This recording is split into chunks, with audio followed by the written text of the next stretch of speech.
death changed their whole approach to life because of having looked at death. And, sort of, I say walking with death on my shoulder, like at every moment, this might be my last breath.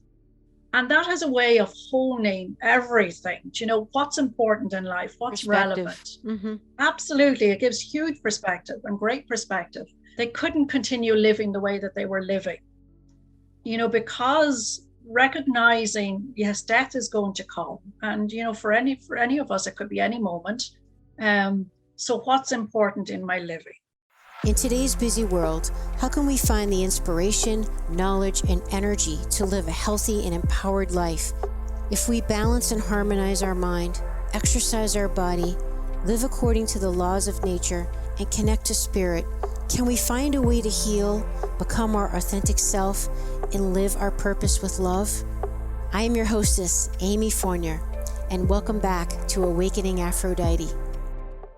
Welcome back to Awakening Aphrodite with Amy Fournier. This show is about helping you be more healthy and fit in mind, body, and spirit, as well as harmonize your masculine and feminine energy, tap into your intuition, your true source of power, and awaken your authentic self.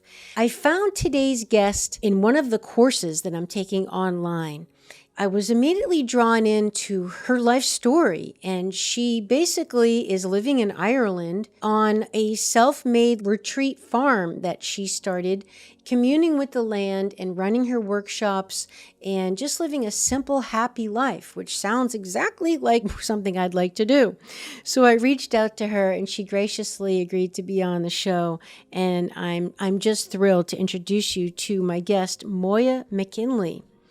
She says that she strives to live a simple life in harmony with nature and the world around her. Her work is all about remembering our innate nature and our ability to live in harmony with all of life and the earth, and how to be open to our spiritual nature. For Moya, the spirit permeates all physical existence, and she feels that when we live in this harmonious way, every moment of life becomes precious and sacred. Moya is also a registered general nurse and has worked as a nurse in complementary therapies such as specialist palliative care service and others. She holds a degree in social science and diplomas in aromatherapy, holistic massage, and life coaching, and is also a Reiki Master. She completed a year-long shamanic apprenticeship with a Native American medicine woman and has also completed an advanced program in shamanic healing practices. She has worked with youth in education and the health sectors. Today's episode is really beautiful, especially if you're someone who loves nature and is more interested in communing with the land. We talk about many important things, including the importance of following energy and how to be heart-based, how to cultivate a relationship with the land, and how important it is to have a reciprocal relationship, as in all relationships need to be reciprocal, but the land is no different. The importance of listening to the land, and how when Moya started actually doing that, it resulted in her creating a beautiful triple spiral labyrinth on her property, as well as a sacred fire pit. Moya talks to us about how we are the ancestors of the future, and because of that, we need to really be good stewards of the land. The importance of daydreaming and how it helps us download and get messages from the divine in our higher self. How the key to accessing your spiritual nature is to go through the body. We don't ignore the body. That's why taking care of your body and your physical needs are very, very important and not to be overlooked. And then I asked Moya about some really key Celtic traditions, such as the Samhain tradition, which is basically like our Halloween, and how during that time the veil between the spirit world and the physical world is very, very thin. So we talk about the history of that tradition. And that gets us into Moya's work, working with death. She has a program where she helps people understand death and the transition and the gifts and the process of the dying experience, which we all go through. The importance of finding what moves you and what you feel enthusiastic about. And then we talk about attachment, suffering, and acceptance. to ultimately get to that unconditional, highest spiritual vibrational state that we're all ultimately grasping for, whether we know it or not.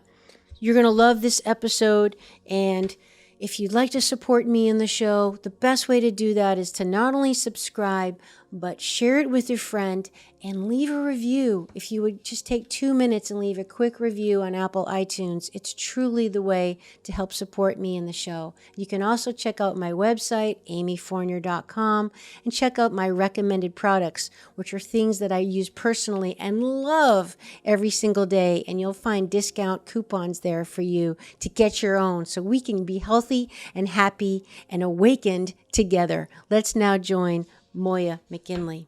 And welcome back to Awakening Aphrodite with Amy Fournier. Today my guest is Moya McGinley. Moya, welcome to the show. Thank you, Amy. So lovely to be here with you. And you're in Ireland right now, right? Yes, we are. And it's pouring rain. Is it? Typical Ireland. It was raining here this morning too. So where in Ireland are you? I'm in the northwest of Ireland. So I'm sort of on the borders of Leitrim and Sligo. Yeah. Okay, awesome. And you obviously grew up there by your accent, we can tell. Yeah, I'm Irish through and through. All right. Now, your dad was a forester, right? That's right, yes. So tell us about that. I mean, that just must be such an interesting experience growing up with a dad that was communing with the land and the trees. And I mean, obviously it must have been a foundation for the work you're doing now. Yeah, I think, as a wee child, that was my comfort zone, was being out in nature and being surrounded by nature and animals. And that's partly from my dad, but I think here in Ireland, we're much more connected with the land and with nature. But yes, my dad was a forester and managed a number of beautiful forest parks. So I grew up, as my playground, really running through the trees and doing all of that. And then my dad was also very sympathetic to animals. So regularly would come home with stray pups and cats and mice. We had pet mice as children. So little creatures that needed homes were sort of brought home through dad. So yeah. Oh, that's so nice. And how about mom? Mom's a primary school teacher. She's retired now, but yeah, she was a primary school teacher, the principal teacher, and taught me. So that was interesting. Well, you're obviously a combination of the two of them then. Absolutely. Your life and it's interesting because where I live now, Mum was from Mayo originally and Dad would have been Donegal.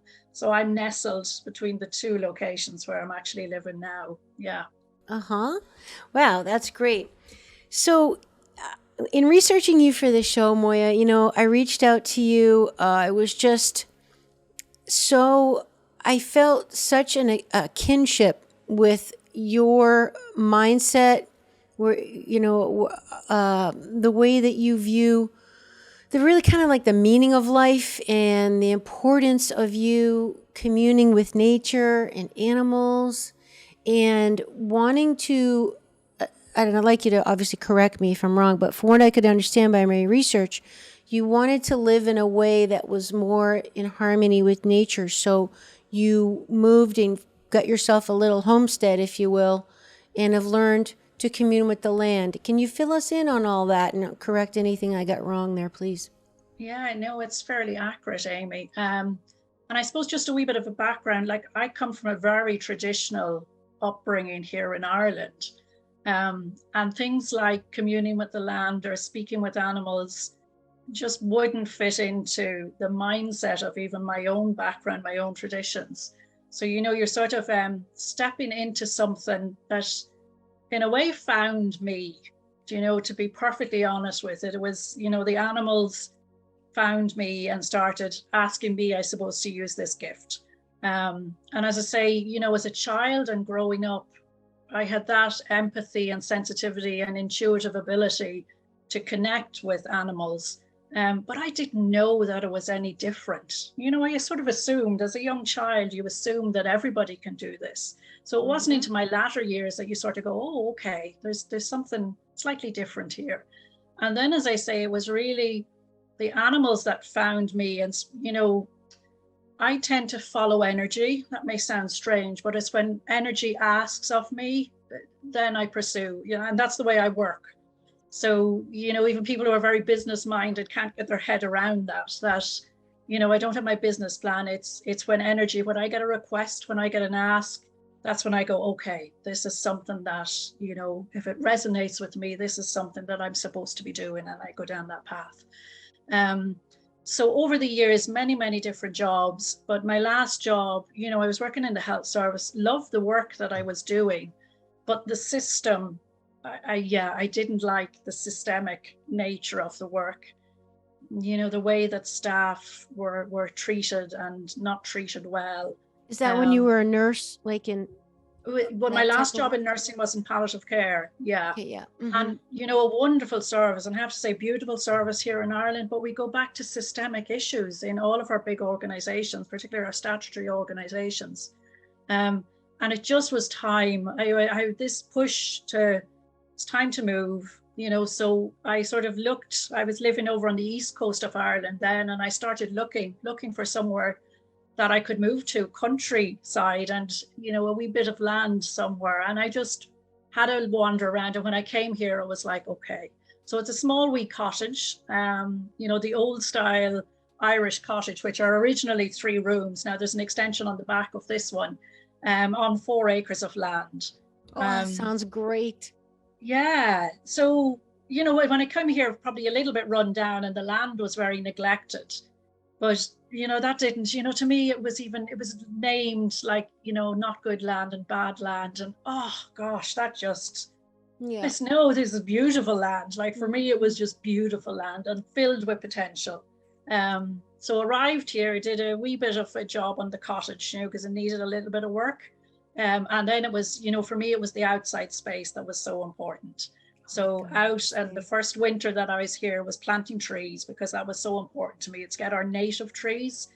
In the area of Ireland that I live in, there's a lot of Sitka spruce being planted, which is a non-native. It's basically as a forestry, a production. It's a material to be mass harvested later down. But they're non-native. None of our native animals or flora and fauna can survive in these Sitkas, spruce plantations. So for me, it was really important to get our native trees back on the land. So yeah, there's a wee pocket of native trees here, and gradually extending. So that's good. Yeah. We just have so much in common, because this is what I'm manifesting now for the last almost 3 years. I've been so excited to find my healing ranch. Moya, I know it's out there, and I will remain optimistic. I have 5 real estate agents because I'm looking in different states, and I have very specific criteria of what I need, because like you, I want to live and work there, and I want it to be a healing ranch where people come and do workshops with me, and I teach all the things that I've learned, and we just, I hold space for them to come and get out of the crazy and get back in touch with themselves. So because of that, the land is more important than the house. And just between you and me and the goalpost, some of my realtors don't get this, because when they send me stuff, they're like, the house has tile and this. And I'm like, don't get me wrong. I mean, I don't want to live in like a box, but, the land is going to, it's not even like the land's going to be my partner. The land is it. I mean, the land's going to heal me. Like, so that's more important than anything else. And this is part of why it's taken me 3 years, because I kind of feel, Moya, like and I've looked at a lot of properties, when I'm there, I'm going to feel it. It's going to talk to me. So it sounds like that's kind of where you were at with your land. It was. And I was smiling when you say that, because the estate agents here were the very same, Amy, and they couldn't understand. Like I had my wellies in the car, our Wellington boots. Your boots. My boots. So it was like, oh yeah, there's the house. I was off down the fields. Me too. I remember there was one day it was pouring rain out, and the realtor was like, I'll stay in the house. I'm like, well, I'm walking the perimeter, so see ya. Yeah. It was a real unfolding with the land as well. Like that's what I noticed here. Like, even the land wasn't totally welcoming at first, Amy. Now it wasn't unwelcoming, but there was I don't know, sort of, and very much not to bring people too soon to the land. Maybe not trusting you. Yeah, well, for me, it was about building a relationship. It was Yeah. starting to relate with and to the land and having those conversations. And I walked the land here every single day. And it was about, okay. And there were some beautiful moments. I remember one time just being out there and just weeping in sheer gratitude, like, I Oh, just love this earth. And there was just this uprising from the earth itself. And it was like, we were waiting for you. I And there's love just it. these reciprocal moments that, in our busy life, we can miss. But if we take a wee bit of time and space and be open to actually listening and hearing those messages, um, and then, and even people who are here on the land very early and have visited again, they are just amazed. It is transformed. It's like it's opened its arms wide and went, right, yeah, now I'm ready. And now we can embrace and welcome. But it took, that relationship. For me, it's very important. We don't just bumble in and expect any being to, be at our service. That's not what it's about. It's about having a relationship, starting to tend to the land, listening to the land. What does the land want? Not what I want to do to the land. What does the land want of me? How does it want to express itself, present itself? And another wee example of that here was the triple spiral labyrinth. I had never planned on creating a labyrinth on the land. That it just wasn't in my thought process at all. And gradually, those days of walking the land, a labyrinth kept coming up. And at the time we were doing walking meditations all around Ireland, there was a group of us who met once a month to walk in various locations. And it was about walking these patterns onto the earth. And, a lot of the labyrinths are foreign design. So for me, it had to be a triple spiral. It needed to be Celtic. And that was the symbol that I was seeing. So there was a huge triple spiral labyrinth created out on the land because that's what the land asked for. Yeah. But there's the things, we listen and see what presents. I love that. And I love that you said the word, it's reciprocal, because that is, to me, required in the definition of a relationship. We are relating back and forth, give and take, giving, receiving. It's two-way. And of course, another key word, listening. It means that we listen at least as much as we talk. And maybe even more would be better at most times, and this is so important because it's just a whole way of being that, and I found, Moya, that it's what really gives us the deep peace we're all looking for. You're not going to really find that feeling, at least I haven't, really in any other way, because it's like that's where we're from. That is our home. That is the source, and nature is the provider of that feeling for all of us. That's why we, that now the popular term, nature deficit disorder, and it's, many doctors are prescribing kids and adults to spend time in nature, forest bathing. I mean, all these things are now getting more respect of, we have to go home to our source to reconnect and heal and feel, right? Absolutely. And just, I have often pondered over the years, like, how did we ever get to this state that we're so disconnected? Even from, like, we've commodified everything, like buying and selling water. Yep. I just go, oh my goodness, like, how did we get Air to this in point in air. time? I mean, that, Absolutely. farmers fight over air rights, and Uh-huh. the crops being Yes. blowing the pesticides to Uh-huh. the next guy. I mean, we're saying, well, you don't own the air. Like, what? Yeah. How do we Yeah. own an element? Absolutely. And even with land here in, I don't consider myself an owner of this land. I'm a guardian for this moment in time. Love it. And I think we have to be careful, of the language we use around it too, because it's so, so important. There's another wee example, just might be worth sharing, Amy, with you, just of that listening piece, because, it was one of the big learnings for me here, and just an ancestral piece for me as well. But I wanted to have a fire pit on the land, and I saw fire on the land. But I was wandering around the land, I sort of said, well, where do you want it? Where is it going to be?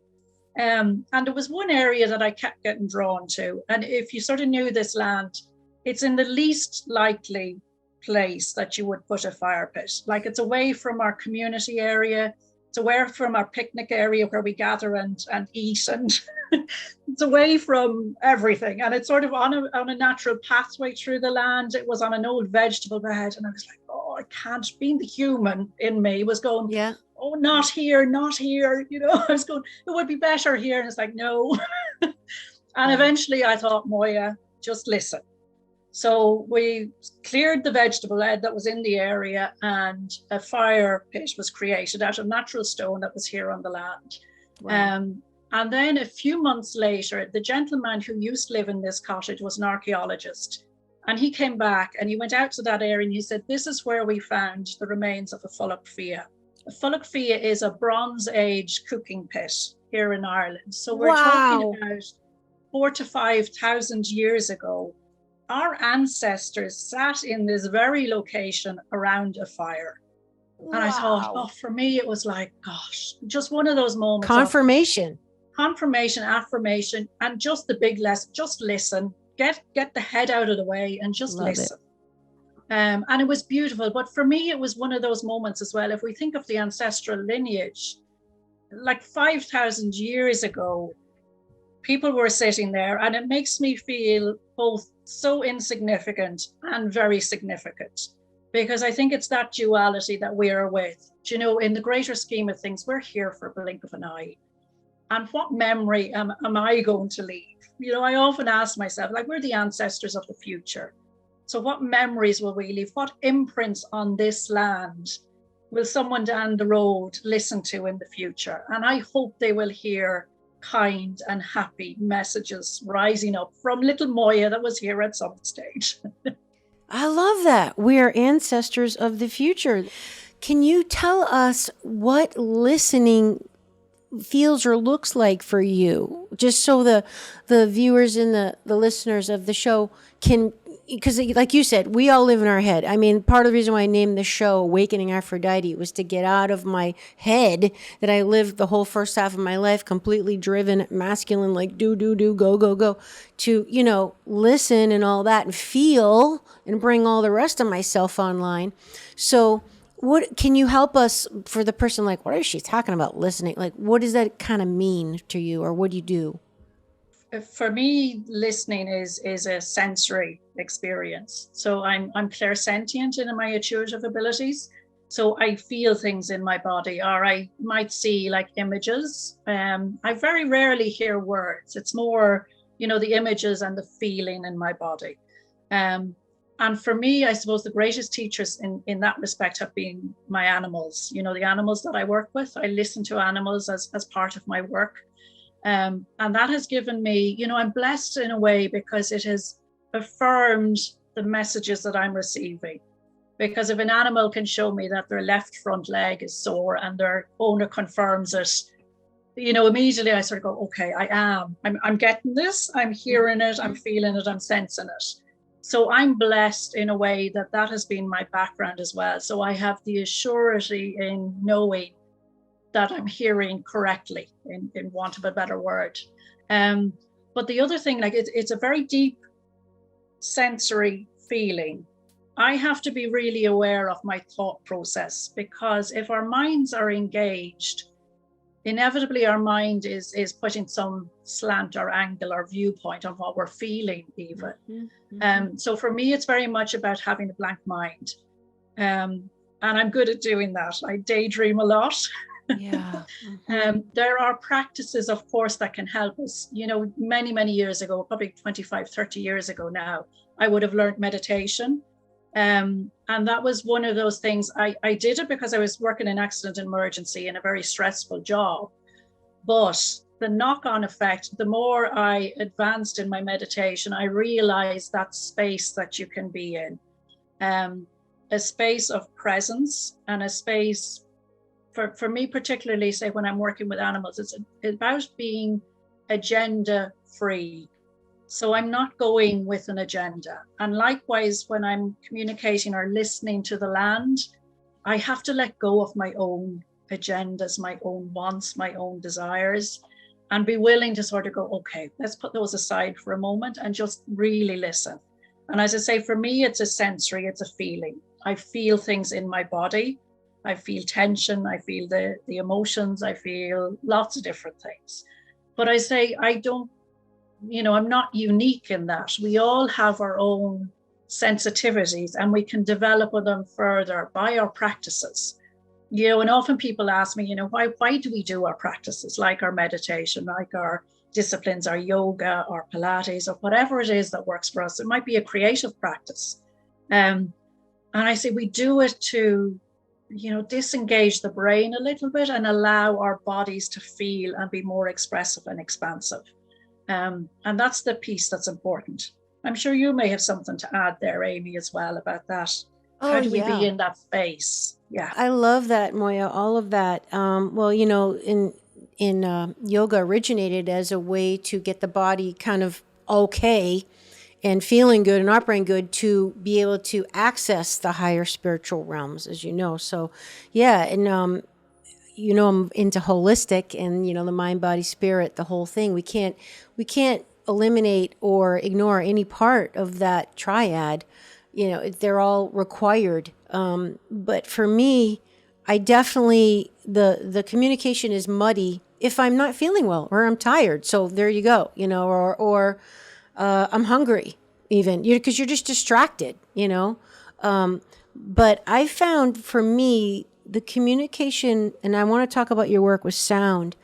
Sound helps a lot in that either no sound, right? Complete silence, or certain, harmonics. I have this beautiful thing called the core harmonizer, which is like a brain frequency wave thing. It's like, I posted it on my social media. I opened my sliding screen door. It's in my kitchen, and it's like Wild Kingdom around here. I get birds, I get bunnies. I mean, like all the creatures, like they love my dog. I love it. It's just changed my life. So I'm a big fan of sound. So what I'm getting at is sometimes I'll just play stuff like that, and I just sit quietly and I watch nature. It's I think it was called silent hunting. You just sit and watch quietly, and I just try to learn and observe what's there. And then sometimes, Moya, let me know what you think about this. Sometimes while I'm doing that, I have a thought, and then like a red cardinal will just pew right in front of me, and I'll be like, was that affirmation of that thought? Like, what do you think about that kind of thing?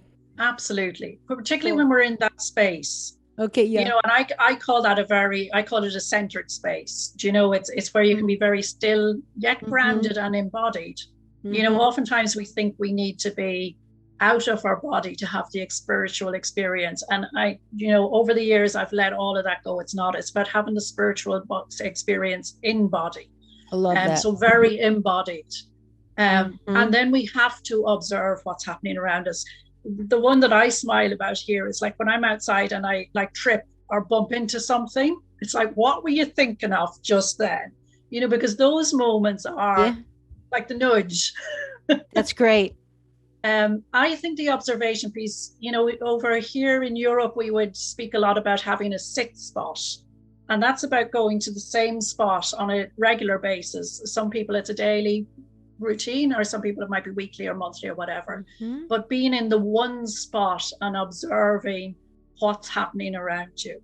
And I think I've heard that before too. It's like it creates a power spot almost. Yes. Yeah. But it tunes in the observational piece, because we're in a space that we're very familiar with, and yet things are changing and we're noticing different things.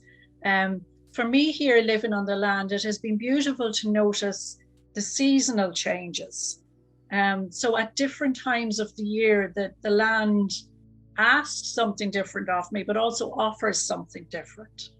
The other thing that I really take notice of, Amy, is plants that haven't been here before that suddenly appear.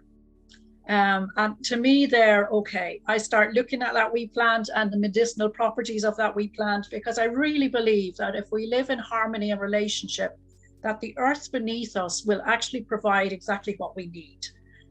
So there are plants there. This land is covered in medicinal plants, and at different times of years, there's ones that are very appropriate. Like in springtime, the nettles and the cleavers are out that help with detoxing the system and getting things moving again. So there is, we can work in harmony that way too, by working energetically with the plants, but also in a medicinal way. And I'm not herbalist trained, but with research and doing it safely, you can make your teas with the plants that appear, and then you're getting a full body experience of that plant. Yeah. Yes, and I've been studying herbology, and it's fascinating for me to even have the concept so foreign to us in our modern fancy culture that it's a good idea to eat the plants and the animals and the things, not only seasonally, of course, which I think most people know about, but which of course doesn't happen with all our modern, fancy grocery stores that you're getting, avocados from California in the winter or whatever. But it's important to the land around you and the plants around you and all that, and the bacteria and the fungus and all that from the soil where you live is important to harmonize with your body, rather than getting it shipped to you from China. Absolutely. Or something that wouldn't normally be around you if this was a couple hundred years ago. Yeah. And I really believe that on a cellular level, our bodies respond to those native and those local, those plant matter. And a wee example of that now, it's in language, but it was another wee lesson for me here. When we planted the first 200 trees here on the land, because we planted them in winter, they're bare, so they've no leaves on them. So I had wee labels, the plant labels, and I had wee labels on them of all their names, but I had it in English. And as you said at the start, I'm the daughter of a forester. I know my trees. I've grown up with trees. I could identify trees. I couldn't, it just wouldn't lodge in my brain the names of the trees. I'd go down there and I wouldn't have a clue what it was. So I just thought, what is going on here? And one day I just said, right, what is going on? And the trees very kindly said, give us our correct names. I thought, okay. So it took me a wee moment and I went, because I had planted it as an ogham woodland. Ogham is a very old language here, a form of writing here in Ireland, sort of lines and dashes. And all the ogham lettering corresponds to our native trees. So a particular letter corresponds to a particular tree. So I thought, okay, I'm going to label them in the old Irish language of the ogham trees. And within days of doing that, I went down there and I went, now I know them. And it was like, yeah, now you know us because you've given us the correct names. And they started growing. Well, they were, I was going to say they were growing anyway, but it was, but the interesting piece for me was I couldn't remember who they were until I had assigned them their names in their own language. Wow. And for me, that's, even the trees on this land resonate to the language of this land, the language of our ancestors that was here. Do you know, this is the old Irish language. And it was just one of those interim pieces where I that moment of connecting again, that, on a cellular level, or even on a memory level, that we resonate on the land on which we're situated, and both in sound and language and in the plants, as you were saying there, whether we eat those plants and work with those plants. Yeah. I love that. And, sound is energy. So they're identifying with that actual frequency, whatever it may be. And you work with sound, right? Tell us about how you do that. How do you incorporate that in your work? Actually, maybe you just want to tell people what your work really is. I know it was in the introduction, but if you want to just talk a little bit about that and expand on that. No, I wouldn't say I incorporate sound. Okay. I sort of, I incorporate sound into other things that I do. Now, my main work at the moment is my animal work. So it's that deep listening piece that I call. So people would contact me to if they're, whether it be mostly horses that I work with, but horses, dogs and cats, or any animal. So if there was maybe an area of unidentified injury so that they couldn't quite figure out where their animal was sore, or if there are behavioral issues. So I will work with people in those, and I always work with the animal and the animal's person. I don't see it as separate. Again, it's a relationship. Yeah. So it's about working with both together. Here, I also offer individual sessions for people who come and see me. And, I can't even label those, Amy. If you ask me, well, it's not one thing anymore. So it's all of my learning and experience and knowledge to this point in time. I bring it all in. So we do bring in sound, we bring in energy healing, there's some shamanic work. I use aromatherapy. We go out on the land and we, see what the land wants to say for us too. And then in terms of groups, I work with people. I used to work in palliative care, and I offer a soul's journey home retreat, which is working with the energy of death, which may sound a little bit unusual, but it has been the most beautiful and transformative of experiences for people. I also continue to teach Reiki, because for me, it's one of the simplest introductions to energy. And it's a beautiful way of starting being aware of energy in our lives and starting to access that and utilize it for our own benefit and for our own healing, and for the healing of others around us.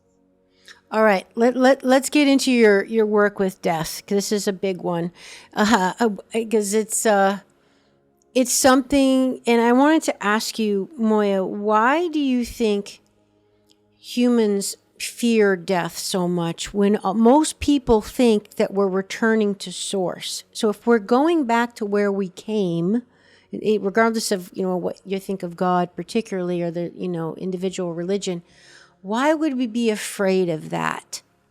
Yeah, my experience is that people don't actually believe that they're going back to source. They don't have an idea of source, Amy.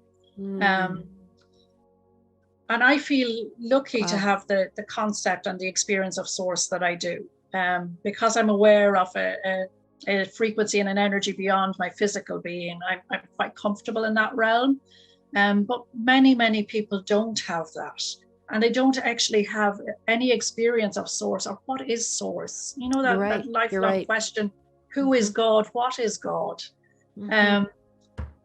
And I don't know, I struggle a little bit here in some of the religious terminology.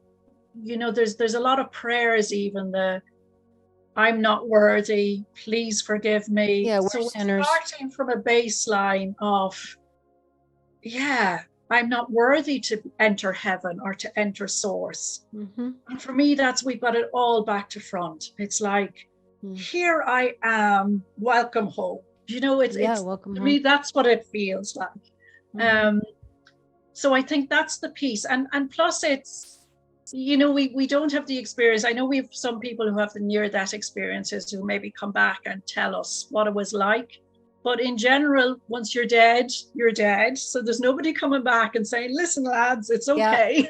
Yeah. And we have difficulty. We have difficulty going beyond our physical and saying, okay, if this physical body goes, what's left of me? Now, for me, this physical body is probably the least bit of me. Everything else is just so much more. Yeah. That's beautiful. And you had a near-death experience, though. So tell us about that, almost drowning as a child. I mean, and how did that impact your concept of death and life and your work? It's interesting, Amy, because, I had that experience. Now, I remembered it, but it wasn't relevant to me until, probably quite recently in years. Wow. But when I think back on it, it was so formative. But it isn't something that sort of stuck with me from that moment in time. It was later that it had huge impact. I almost drowned in a swimming pool, but I was sitting on the bottom of the pool. I had gone beyond that fight. I was sitting there. My hair was floating. There was bubbles just coming out of my mouth. But the overwhelming sense of peace. I was totally at ease, totally at peace.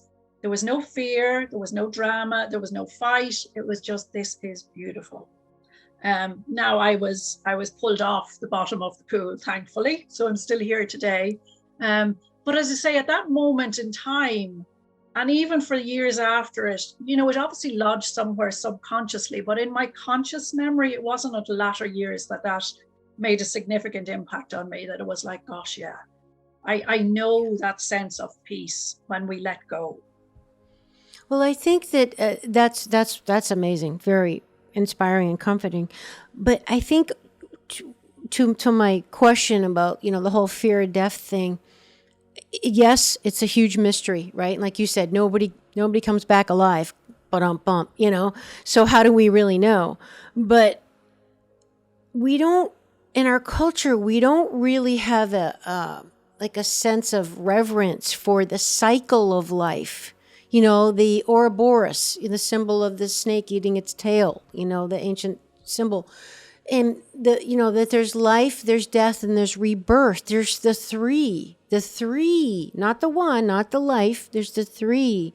So perhaps because collectively we don't really wrap our guts around, okay, this is happening, this circle, the cycle, you know, that's probably part of it. Whereas, you know, older cultures did understand all that, you know. And I was going to say our older culture here in Ireland would have been very strong in those cycles and that cyclical of, you know, the death and rebirth. In the Om language that I was speaking about, the yew tree represents death and rebirth. They're both together. You know, there's birth for new beginnings, but there's death and rebirth are all one. So it's not one separate entity. And I think that's the beauty of the work that, you know, that I'm doing with death is, you know, introducing people, giving space to allow us to really look at death. And, you know, originally it stemmed from my palliative care colleagues wanting something a little bit experiential, wanting to go beyond the theoretical, you know, idea of death. They wanted to feel it and experience it for themselves. So when I sat with that, you know, and after we did our first weekend together, it was a residential weekend that we did first, the overwhelming sense from everybody who was there that death changed their whole approach to life because of having looked at death. And, you know, sort of, I say walking with death on my shoulder, like at every moment, this might be my last breath. And that has a way of honing everything. Do you know what's important in life? What's relevant? Absolutely. It gives huge perspective and great perspective. And when we do that piece, then we sort of arise with brighter eyes going, you know, and lots of people from those weekends, they couldn't continue living the way that they were living, you know, because recognizing, yes, death is going to come. And, you know, for any of us, it could be any moment. So what's important in my living? And that's how I see like death walking through my life with me, you know, my constant companion, friend, and guide, you know, with every step. And that then for me makes every step precious and sacred because it may be my last. Every breath precious and sacred. And I regularly ask myself, you know, if I was to die right now, how would that be? And if I can say, yeah, that'll be okay, that'll be fine, great. If I go, oh no, not now, not yet, that's my wee signal. There's work to be done. There's something not at ease in me, or there's something, you know, that I have to resolve within myself. So yeah, I think it's useful to work with death in that way. Or, you know, if we had a month left to live, how would we spend that month? Who would we choose to be with us in that month? What would we like to do? What would we like to be? What sounds would we like to hear? You know, we explore all of that when we're working with death.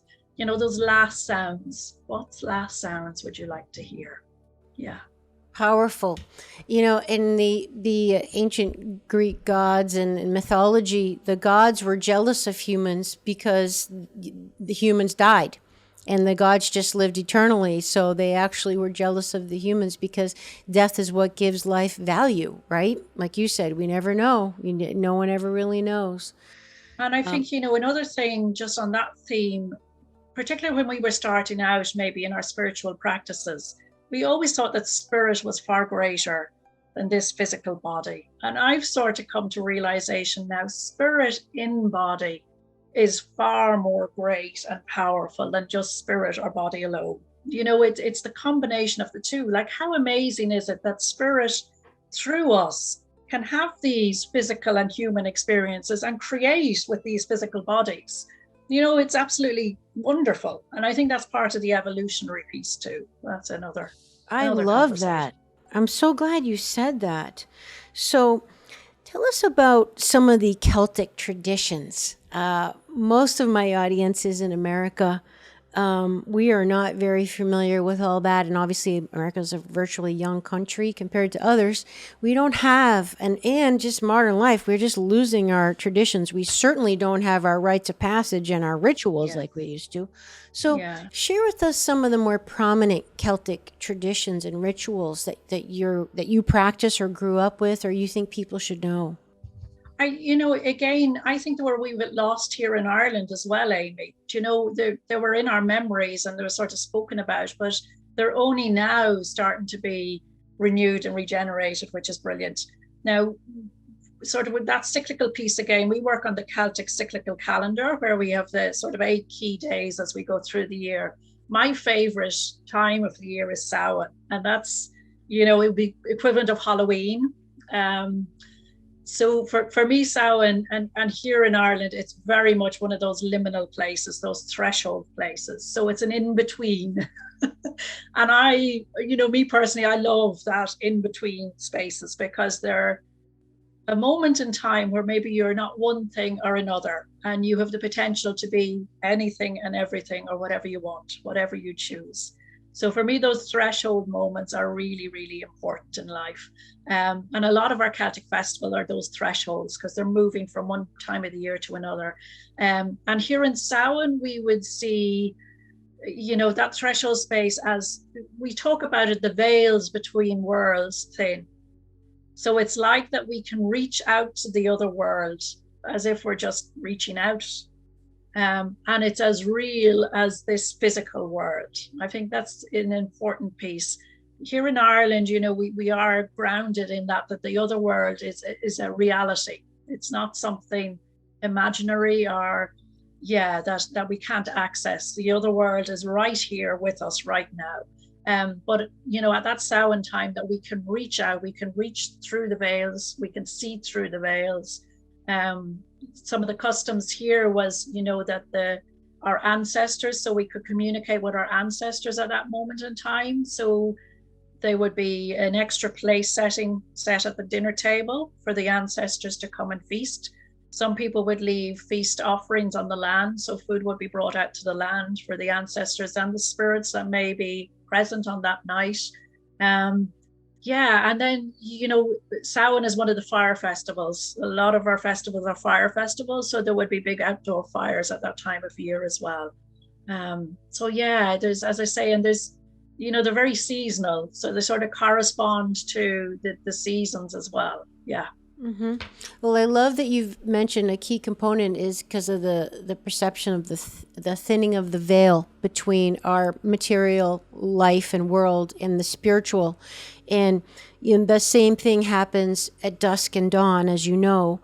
And I don't know if you're engaged in plant medicines or any kind of healing journeys and ceremonies, but that's certainly what happens during those. That veil is like you actually realize which is part of why I think they're so powerful, that wow, there's so much more.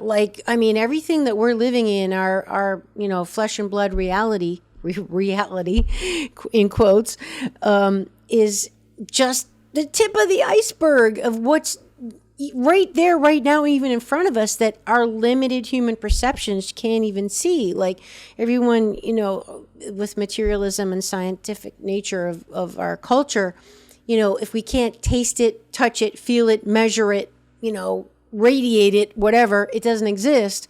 But we know that when you go into these other realms and engage in the spirit world, it's real, baby. Let me tell you, it is real. And it's just that our perception doesn't pick up on it in the everyday. Yes. And for me, my energy senses and my energy world, that spiritual realm, for me, it's almost more real than the physical, because there, what I spoke about, there's that lessening of the agenda, there isn't the influences that we experience in the physical realm.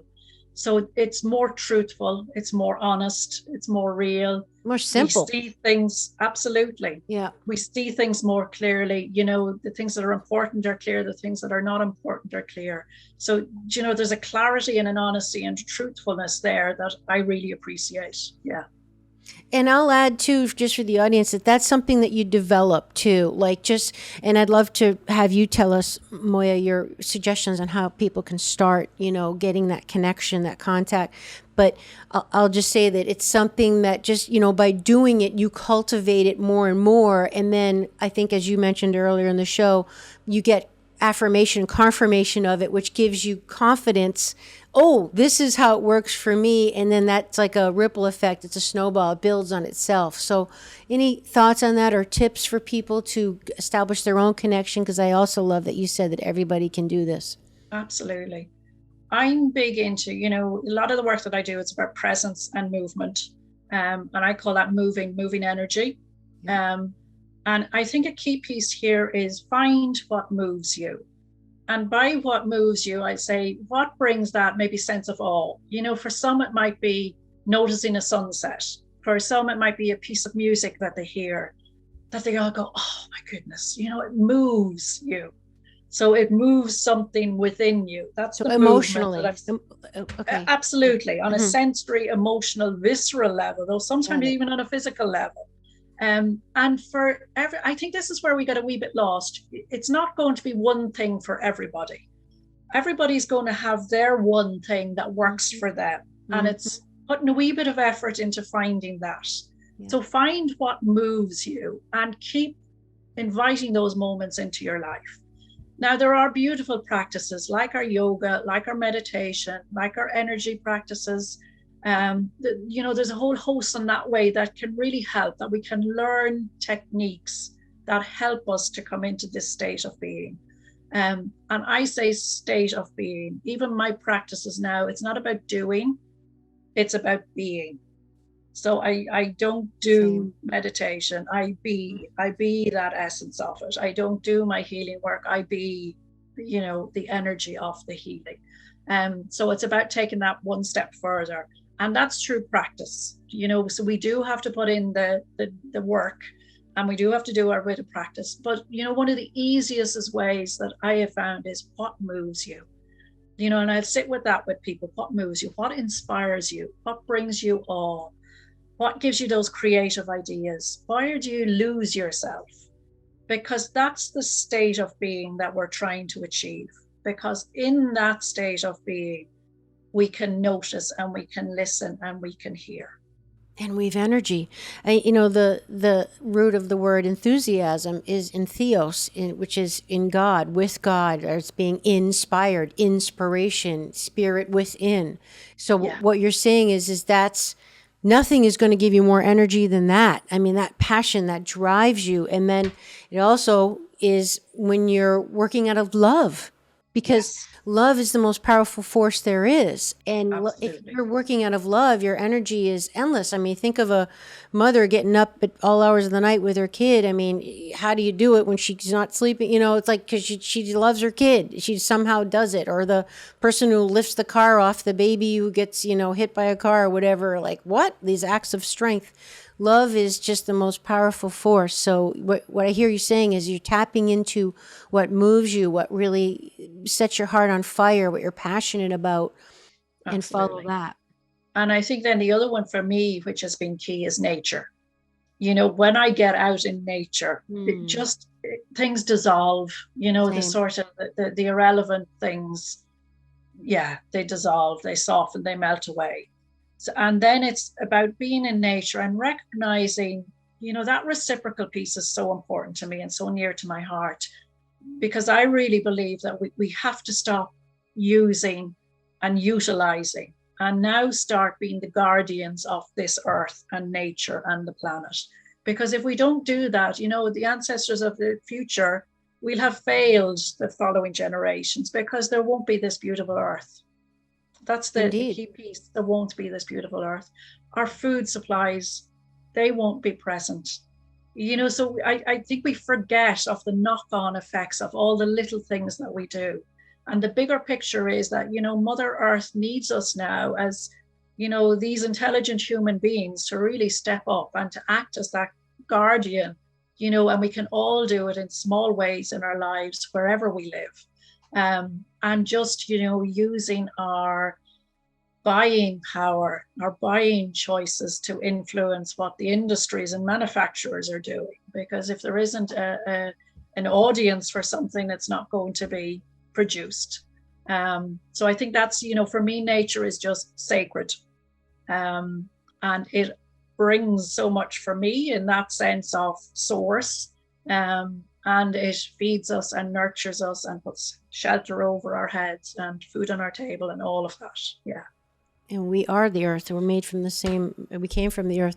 I'm so glad you said that about, voting with your dollar, so to speak, because that's the only thing. That's part of why the whole organic movement has increased, and you can get organic stuff in Walmart now. Who would have thought 10 years ago? I mean, you would have laughed if someone said that. It's because of the buying power. So, unfortunately, the voting political system is, completely bought and paid for. So you can't really vote the person that it's about where you're spending your money. And I'm so glad you said that. And I will also add, I think, to be mindful of our consumption and our waste. Like, how much are you wasting? It's just amazing to me how much, I don't know why I have this thing about wasting food. I sometimes even eat food that probably should throw it away. It's gone bad. But I just have I don't know. I just think there's so much excess.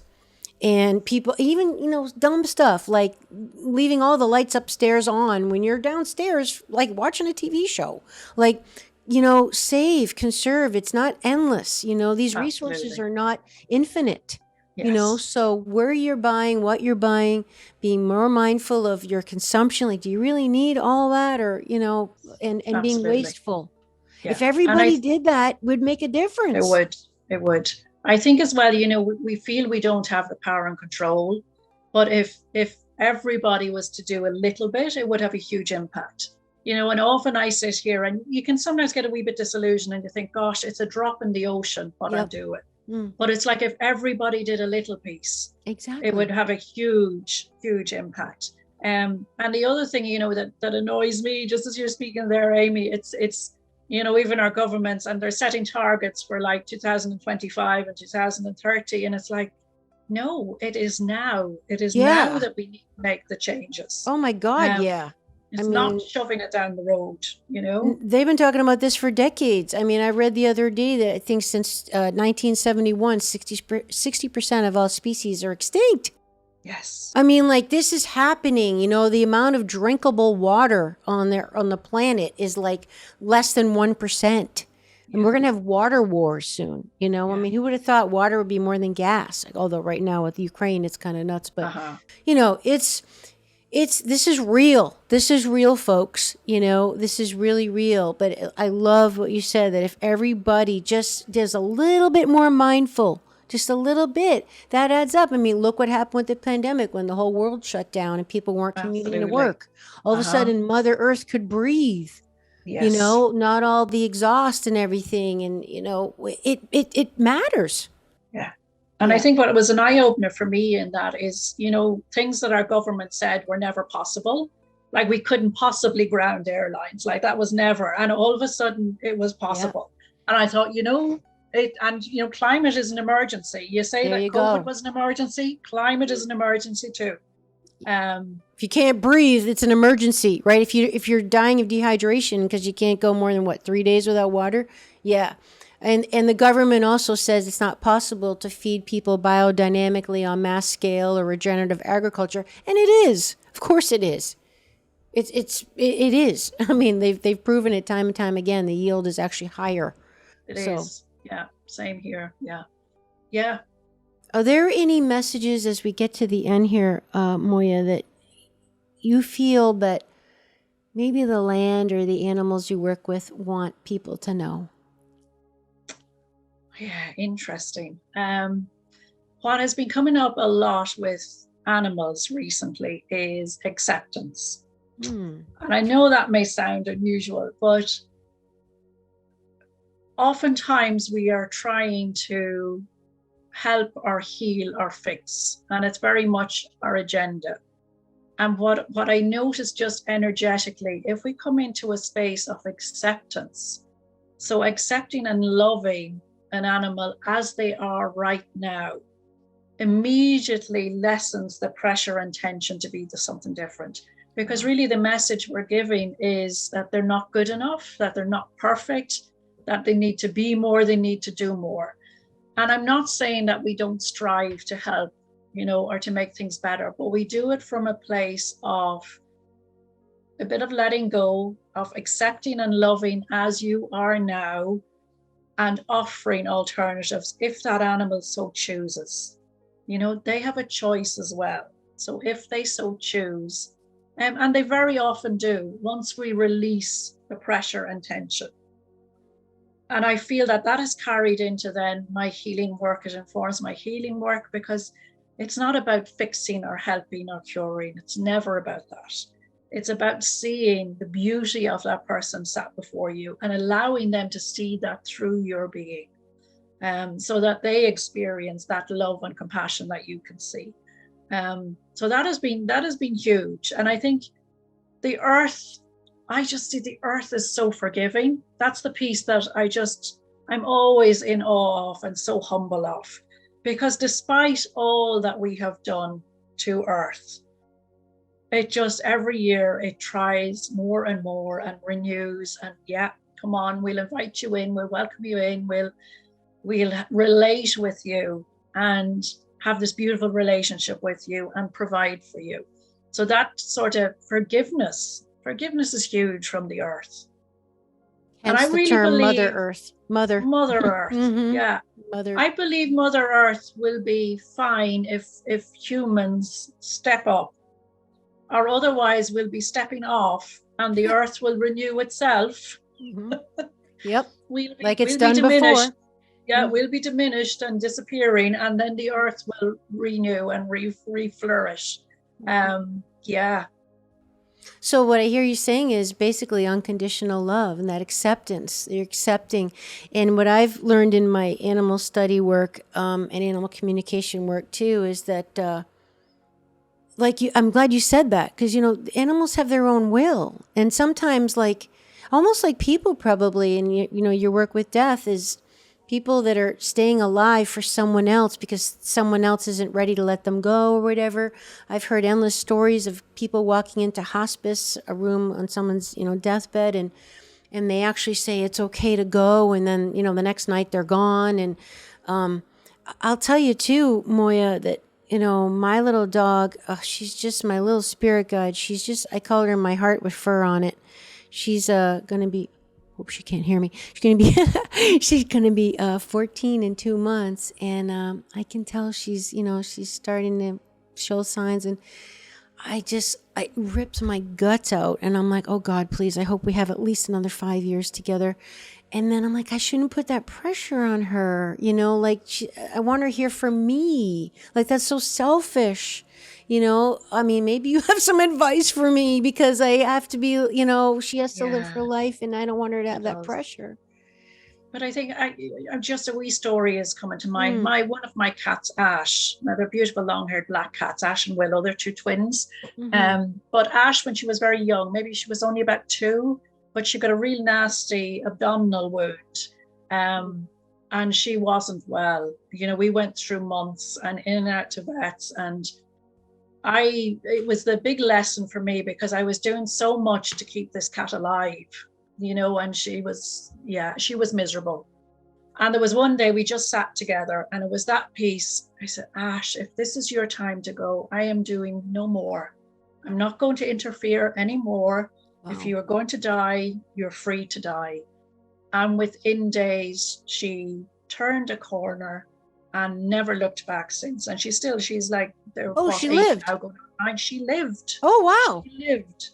And that for me was the big piece of just letting go. Uh-huh. Allowed her then to just, it's that tension and pressure. That's how I feel it energetically when we're holding on to something. It's like we're suffocating it when we're holding on so tightly. Right.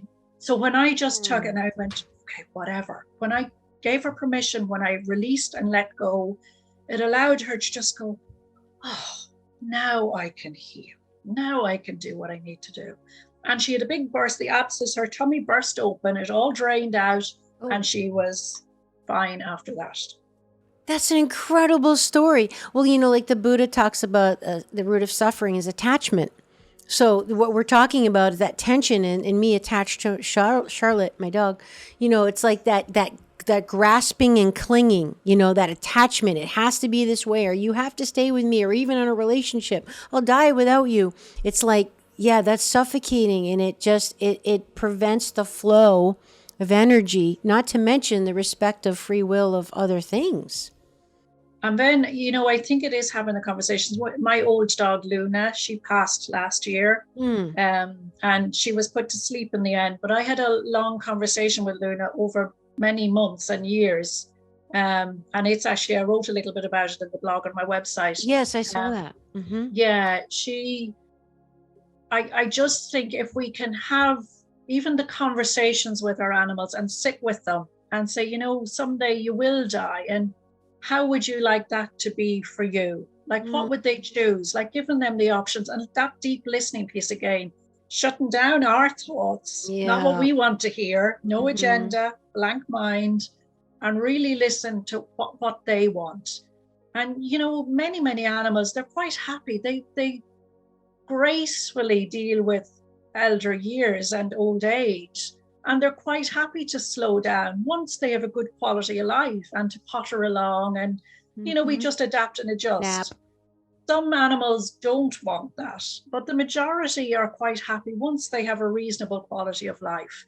They seem to know, okay, this aging is part, and we're going to face into that aging too. And I just wish that I can age as gracefully as some of the animals that I work with, you know, that we're accepts the aches and the pains and the slower pace of life, and that we still find enjoyment in it.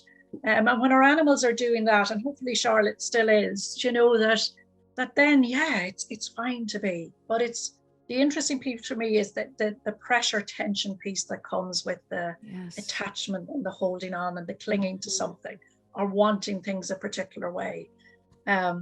Because inevitably it'll happen a different way. So let's let go of that and be open to all the other possibilities. Yeah. I love that, Moya. That is just sage advice, my friend. Brilliant. Is there anything else that's on your heart today that you want to share with our viewers and listeners? No, I think I'm good. I'm just grateful because, you know, as I said to you before we started, Amy, I don't do a lot of like public speaking and talking like this, even podcasts, you know, they're not my realm. So I want to thank you from the bottom of my heart for just the wee invite to put my voice out into the world. So thank you, Amy. Well, it's even more of an honor now to have you on the show, hearing that you don't normally do shows anymore. So thank you for agreeing. And I just feel that your voice and your experience and your mindset needs to get out there because people need this. You know, it's not part of our modern culture to think, live, feel, exist this way. And this is what it's all about. We are nature. We're not in nature. We are nature. Yeah. We're part of nature. Yeah. And like I mentioned in the beginning of the show, that serenity, that peace, that real deep core feeling of connection, support, peace, knowing like you're not alone, all that. Higher wisdom, what to do, like where to put your fire pit, whatever, you know, just that can't be found anywhere else, which is why I'm so glad you agreed to come on the show, Moya, because your work is all about that. So how can people find you? And they can come work with you. They can work with you virtually. So please share all that with us. Yeah, I do a lot of my work remotely now at the moment, particularly over the last 2 years. So my website is tranquilpaths.com. So www.tranquilpaths.com. And all the information is there and my contact information, Amy. Thank you. Yep. And all her different workshops, you can go and be on site, see her beautiful cottage and her land and all that. And that is all in the show notes, everybody. Yeah, you know what? I'll also add, I just love your blog post about when you buried your dog. That's on your Yes, website too. it is. Super Yeah. beautiful, that grave and that whole sharing with everyone, your process. That was a big part of why I wanted you on the show. I'm like, oh my God, this is amazing. Yes. Everybody go check that out. Yeah. And do contact Moya for more, just, more of her sharing how she does it, so we can do it too. Thank you. Thank you Thank so you, much, Moya. Thank you for being on Awakening Aphrodite. Brilliant. Thank you, Amy, for this space. Thank you. Thank you. And thank you for listening and watching, everybody. If you enjoyed the show, you can support me by subscribing to the show, sharing it with someone you think it will help, and leaving a review. We'll see you next time. Would you like to support my mission to help empower people all over the world to be all of who they truly are? If so, please subscribe to the show, leave a review on iTunes, and share it with a friend. And if you're looking to take immediate action to align your energy and optimize your health, visit amyfournier.com. Thanks for listening to Awakening Aphrodite. Let's awaken her together in you. I'm your hostess, Amy Fournier, and I already can't wait to be with you again and for you to hear what I have planned for the next show. Thanks for listening to Awakening Aphrodite with Amy Fournier. To learn more about Amy, check out her website, amyfournier.com. That's AMYFOURNIER.com. You can also check out Amy's live and on-demand virtual fitness and yoga classes, and sign up for her newsletter to receive a free mini ebook of 3 of her top tips for making holistic health a lifestyle. Again, that's amyfournier.com, and get your ebook sent to your email immediately.